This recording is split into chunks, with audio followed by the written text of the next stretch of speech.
Vamos lá. Meu nome é Pedro Santos. A galera aqui do Rio de Janeiro me chama de Doom.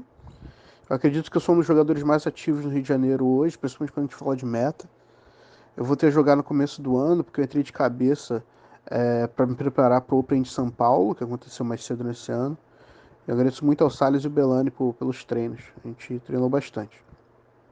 Acredito que foi esse campeonato que tive a melhor participação, a participação mais expressiva, né? O campeonato de maior porte que eu participei nesse ano, que eu peguei segundo lugar. Que é um campeonato que tem gente de tudo que é canto. Somente jogadores mais fortes, como Pinto, Belani, o próprio Salles e o Dani também. O meu apelido veio de Doom, ele vem do Victor Von Doom, né, o vilão de Quarteto Fantástico, eu sempre gostei. Eu não sou exatamente aquele cara que é fiel e fã e realmente leu todos os quadrinhos, mas eu sempre gostei muito do vilão e gostei muito da mentalidade dele, o Doom só precisa do Doom, Doom needs only Doom. Sempre gostei muito disso. Eu comecei a jogar com influência do meu primo, o Shazam, ele não joga mais, mas ele estava aí no cenário. Isso foi lá no Selado, foi um selado, o meu primeiro campeonato, em 2008, de Crysis. E eu joguei até o finalzinho de 2011, fui parando, né, um pouco. Em 2011 eu quase não joguei, mas joguei até o finalzinho que eu peguei o GSX. Eu estava indo para São Paulo para me preparar para a faculdade, né? Eu era muito novinho. Eu era tipo o mascote da West Clicks, que era do Fábio Guizarra, Juca Cipó, o Aranha também participava bastante, Stark, várias outras pessoas. Naquela época já tinha me envolvido com a tradução das regras, então foi um momento que eu estudei bastante, li todas as regras com detalhe daquela época, tá? Não dessa época. E isso me ajudou muito a me aprofundar, a ter uma boa base das regras do jogo. Eu acho que isso ali foi essencial para me ajudar e me viciar o jogo. Eu era um jogador bem medíocre, bem mediano. Eu era, não tinha vitórias expressivas, mas eu me divertia muito pelo jogo. Comparado a hoje, hoje eu estou bem melhor, bem mais expressivo. Eu voltei a jogar depois da pandemia, foi realmente no final do ano passado, num selado de Empire, e eu vi que as regras do jogo realmente mudaram e ficaram mais leves e mais fáceis e mais equilibradas. E eu estudei o jogo e treinei para realmente virar o jogador que queria ganhar, sabe? O jogador melhor. O HeroClix é um jogo bem complexo de estratégia e de probabilidades. Tipo, o jogo começa quando você constrói o time. Se você tá dentro do cenário, você conhece bem o cenário e consegue montar um time que tem condição de vitória clara contra a maioria dos times meta. E se você toma as decisões corretas para sempre tender a sua maior probabilidade de condição de vitória, aí você realmente consegue atingir o ápice do HeroClix, na minha opinião, né? Quando você tem isso, você precisa de um posicionamento correto e você precisa entender o seu time, como é que ele realmente funciona, realmente saber usar seu time. Se você tem isso aí, eu acho que você está realmente no top do cenário, você sabe, você tá mais, né, conseguiu maestria no HeroClix. O que eu mais gosto no HeroClix é que a mesma partida com os mesmos times, jogadas por jogadores diferentes, muda completamente, porque você consegue botar muito do seu estilo de jogo dentro da partida. Porque você tem tantas opções diferentes, tantas opções de posicionamento, de poderes, e até de estratégia diferente dentro do jogo, que isso realmente se expressa dentro do jogo. Olha, o Cariacão foi um ótimo torneio. Foi muito legal por ter muito jogador forte. E eu sou bem competitivo, eu gosto disso. Então, porra, tinha Salles, Marcos, Otacílio, Chefe, até o Marcelo estava voltando. Então, teve várias. O JC também, poxa, teve vários jogadores experientes. Então, todas as partidas que eu joguei foram legais e expressivas.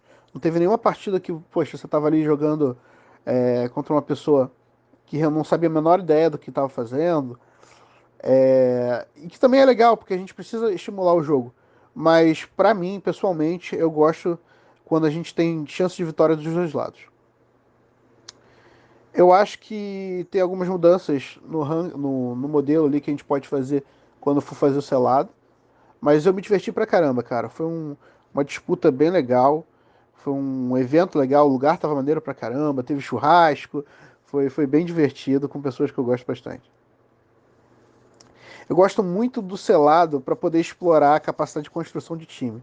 Então você recebe muitas peças ali e você tem que entender e ver, poxa, qual é a melhor faceta aqui, qual é a melhor escalação do meu time para eu ter uma vitória, uma chance de vitória clara contra as outras peças que saíram no selado, ou como é que eu vou estruturar, que tipo de jogo eu vou fazer. E isso é muito legal porque no selado você tem que fazer aquilo ali na hora, com peças limitadas e com tempo limitado, né? Diferente de um Constructed ou de um outro tipo de torneio que você tem só você tá em casa, né? Você tem aí um tempo de preparação para realmente preparar e levar um time. Que inclusive eu acho que eu jogo melhor em Constructed do que Selado, mas o Selado eu acho bem mais divertido. Acho que a minha partida mais marcante foi contra o Marcos. Ele tinha um time muito agressivo com o Wolverine, com 12 de ataque, que se você matasse ele, ele saía do campo, do jogo, e não pontuava, então era bem difícil contra o meu time, que meu time era um time mais de controle com o Xavier, né? Xavier Chase de X-Men X-Swords. Então eu tive que ser bem agressivo. Usei todos os meus rerolas temáticos de cara para conseguir acertar uma porrada e um posicionamento que dificultasse a movimentação dele. Ele só ia conseguir agir com o Wolverine. E ele ainda errou com o Wolverine, então foi um alinhamento ali de agressividade, de risco e de sorte.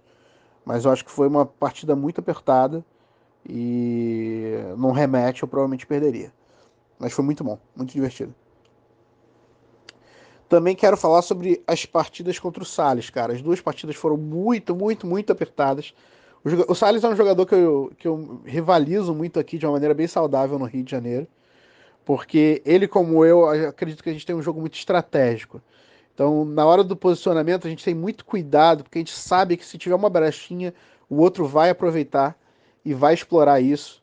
Então, fica um jogo bem, bem trancado e bem estratégico. Eu gosto bastante de jogar contra o Salles.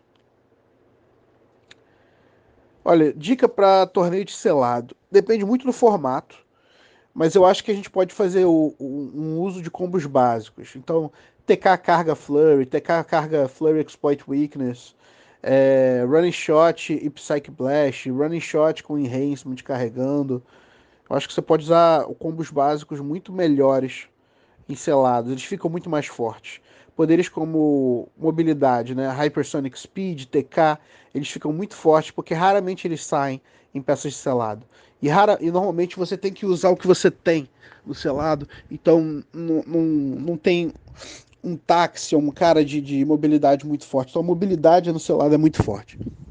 Outra coisa é o Outwit, porque o Outwit você está jogando contra peças que na maior parte do tempo você, vamos dizer que o seu lado teve dois boosters. O cara vai ter duas raras no máximo. Ou uma super rara, uma rara, uma chase, uma rara. Então, dificilmente ele vai ser imune ao Twitch. Ao Twitch se torna um poder muito mais útil e muito mais necessário dentro desse cenário. E outra coisa, você precisa ter um batedor. Você precisa ter alguém que pontue. Muitas vezes time de selado tem muito suporte, até porque as peças incomuns e comuns normalmente têm suportes melhores do que batedores melhores. E você precisa de um batedor. Então, se você tirou um batedor super raro, coloca ele. Se você tirou um batedor raro forte, bota ele. Tem que botar um batedor, cara. Você precisa ter alguma coisa para fazer ponto. Meu estilo de jogo. Eu sou um cara muito do controle. Eu gosto de ter um pouquinho de tudo dentro do time. Gosto de mobilidade. Gosto de habilidades de mira improved, né? A Univision, a famosa do Thanos. Não, e eu também gosto de defesa alta. Porque tem muito jogador que arrisca não ter um rerola. E às vezes tem um rerola só, e se você matar essa peça rerola e tem defesa alta, você complica muito para o seu adversário. Eu gosto de times que abusam de mecânicas defensivas. Eu gosto de times, por exemplo, que usam defende de 20, defende de 22. Eu gosto muito desse tipo de combo. E eu simulo muito em casa os times que eu monto contra os principais times do meta. Que eu quero que o meu time sempre tenha uma chance clara de vitória de qualquer time copiado de internet, nada contra. Eu copio time de internet também. Mas é muito comum ver em campeonatos constructed isso, né? Poxa, eu vou pegar o time que venceu o Mundial, vou fazer algumas modificações para as peças que eu tenho e vou usar ele. Então, se você treina contra esses times, fica muito mais fácil. Na hora do vamos ver, você ter uma clara condição de vitória. Eu gosto muito do Tabletop Simulator para simular esse tipo de treino. É muito bom. Acho que o competitivo ele é divertido para quem tem como investir no jogo. O jogo ele é muito pay to win. Tem vários patamares diferentes que você pode jogar. Mas o competitivo real ali, o Modern 300 pontos, contra pessoas que realmente têm como investir, já investiram no jogo, você precisa botar dinheiro. Infelizmente, como qualquer jogo competitivo colecionável, né? Você precisa botar dinheiro para realmente competir. Mas temos outras opções dentro do HeroClix, né?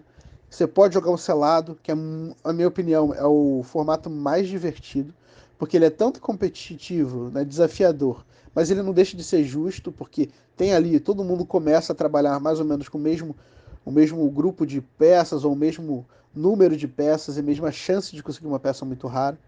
Então eu acho ele muito, muito justo, muito desafiador para o jogador. Ele tira o pay to win. Claro que os salários são caros, gente. A gente tem que levar isso em consideração. Mas você tira esse quesito pay to win do jogo. Eu gosto muito. E For Fun é sempre aquela bagunça, né? É sempre divertido. Você pode ali botar uma House Rule, você pode fazer Batman versus, sei lá, Yu-Gi-Oh! Então, essa mágica do HeroClix de você ter um tema, confrontos inéditos e cenários inéditos é sempre muito legal. Olha, o meta atual, ele se baseia muito em peças de pontuação muito baixa, né? Você tem, por exemplo, o Commissioner de 25 pontos, Collector de 25 pontos, o Sakara de 50 pontos, os Flashes de 20, 30 pontos. Você tem muitas peças que custam pouquíssimo ponto e fazem absurdos comparadas às peças do resto da coleção. Então, você tem que sempre pegar essas peças de custo-benefício muito alto. Eu acho que ele também está muito voltado para equipamentos. Primeiro a gente teve as gemas que caíram, agora tem as espadas de X-Men X-Sword. Também teve os itens da Mulher Maravilha. Então, toda a coleção está vindo itens muito bons, né? Então agora vão vir os anéis, né, na nova coleção. Eu acho que os equipamentos também são muito presentes. E se você não botar equipamentos no seu time, você está perdendo uma chance muito boa de quebrar um pouco ali a mecânica de algumas peças. Há um tempinho atrás ele estava poluído com Thanos Legacy, né, aquele 141, porque ele estava realmente uma peça muito forte.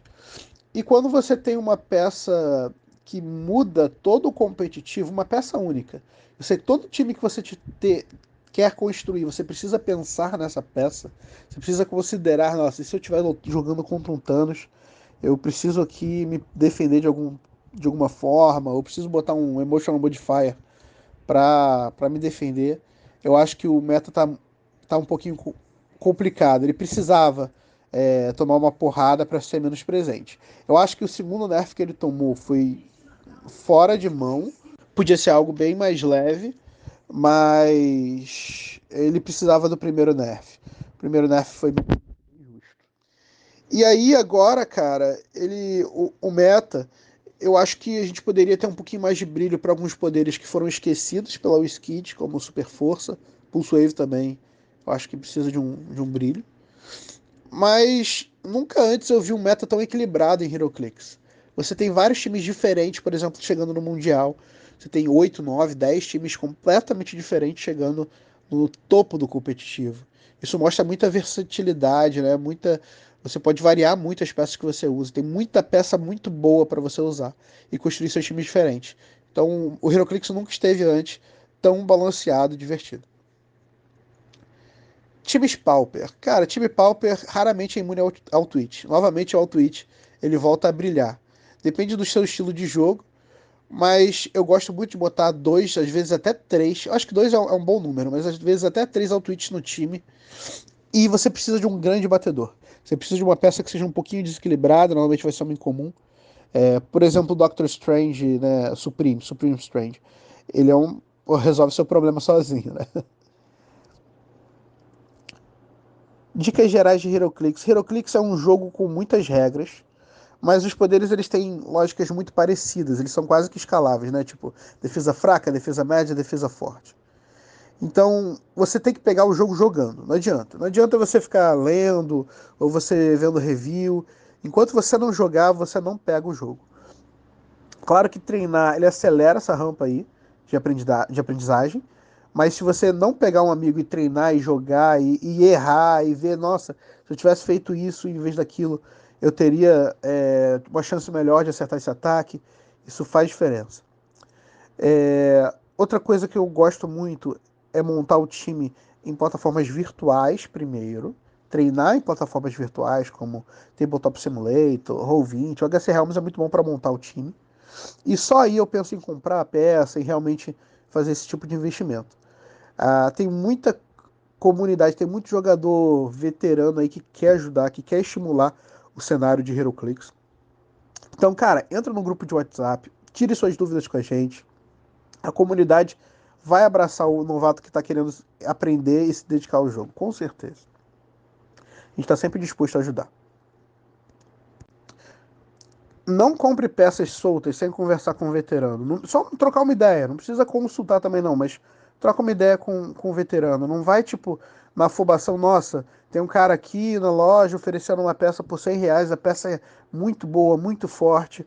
Normalmente isso daí não é um bom negócio, não. Eu recomendo sempre que você comece a ganhar peças em selados. Vai jogar selado, cara. Vai jogar. Vai pegar aí a sorte, vai disputar, vai competir. É a melhor maneira. E outra coisa, selados raramente são de peças antigas. Normalmente são do mais novo que dá para ter, é o selado que a gente faz. Então ter peças novas é muito legal, porque elas vão durar bastante no competitivo e elas são mais fortes do que as peças antigas. O jogo, para estimular a compra de peças novas, ele fica cada vez mais forte. Isso é natural do jogo. Então uma coleção nova vai ser melhor do que uma coleção de 2 anos atrás. Tá? Jogadores de referências. Eu me inspiro em muitos jogadores que jogam comigo e me fizeram melhorar, tá? Eu não tenho grandes ídolos dentro do HeroClix, não. Até porque minha meta é ser o melhor, né? Sempre é. Qualquer jogador competitivo que se respeite tem que ter esse tipo de meta. Então, quem vem na minha mente é o melhor jogador brasileiro hoje no Brasil, que eu acho que é o Pinto. E o pessoal que treina comigo, que é muito forte também, que é o próprio Salles e o Belani. Eles mantêm um jogo bem interessante competitivo para mim. E eu acho que eles são grandes inspirações. Tem jogador gringo aí fora que joga muito bem. Tem um moleque lá, o Isaac, no Mundial. Tem um mexicano que ganhou o Mundial, né, nesse ano. Mas eu não considero eles inspirações, não. Eu acompanho o trabalho deles, acompanho a maneira deles de jogar e os times que eles fazem. Mas eu penso mais nisso como pesquisa do que inspiração. Por último, uma mensagem: o HeroClix teve altos e baixos no Brasil. A gente precisa de sangue novo. Então, se você é um jogador de HeroClix ativo, se você é um jogador antigo veterano, ou se você é um novato, vamos trazer força e movimentar esse cenário. Eu acho que isso tem acontecido nos últimos 2 anos. O HeroClix está achando um espaço novo. E é muito importante a gente não perder esse momento para trazer de verdade HeroClix para o Brasil, para a gente conseguir jogar esse joguinho que a gente é tão viciado. Outra coisa que eu acho muito importante e eu vejo em muitos lugares, mas não em todos os lugares. Então eu sempre falo isso. O fair play é tão importante quanto ganhar. Eu sei que é difícil, eu sei que não é assim que todo mundo pensa, mas para mim não tem graça nenhuma em ganhar em cima do erro de alguém, erros grotescos, tá? Não tô falando de erro de posicionamento, tô falando o cara esqueceu do poder de defesa dele. Isso é um erro grotesco, pô. Eu realmente acho que a vitória, a glória, a diversão tá entre fazer o seu melhor e ganhar do melhor do adversário. Então, vamos prezar pelo fair play, vamos prezar pela integridade do jogo e vamos melhorar o cenário junto, cara. Vamos embora. O mais importante do HeroClix é se divertir. É o objetivo de qualquer jogo. Então vamos lá e boas rolagens.